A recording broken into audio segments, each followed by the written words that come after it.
number 7 behind English, Mandarin, Arabic, Cantonese, Vietnamese and Italian. Now, the Canberra Liberals have unveiled a 6-point plan to improve language learning in the ACT, and I thought it timely we speak to their shadow education spokesperson, Elizabeth Lee. She's on the line. Miss Lee, good morning, or as we say hello in Arabic, marhaban, and ni hao in Chinese, ni hao ma.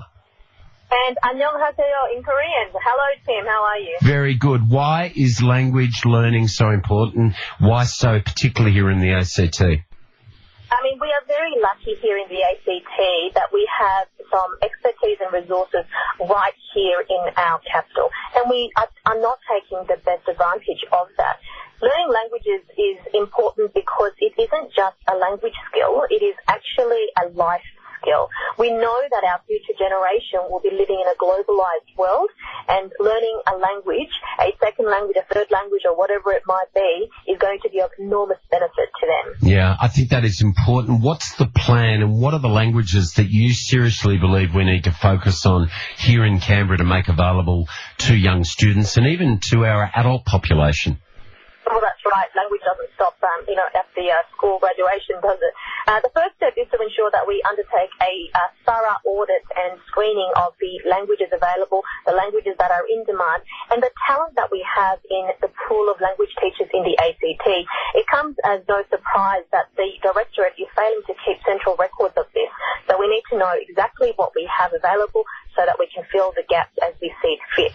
The second step is to make sure that we take a strategic approach to what our priority languages would be. And the examples that I am providing here is very few government schools teach, for example, Mandarin and Indian languages, despite their geostrategic as well as the local vibrant communities that we have here in Canberra, and also not a single government school teaches Arabic despite the increasing demand that we have for that language. The third step is to ensure that the language teaching is on a clear pathway. Now, the government claims that they have a pathway, but when you actually look at it, it's actually riddled with cracks. So an example that I have here is my mother tongue, Korean. You have it available in Year 3 at Gold Creek, and then it's not available again across the entire ACT government school sector until college. So what students are meant to do from Year 4 through to Year 10 before they get to pick it up again in college, I'm not sure. But we all know that if you have inconsistency in learning languages, it is not a good thing. The fourth step is that we will value and invest in the future of language education training through scholarships and travel bursaries and, making sure that we engage and attract the best language teachers to the ACT.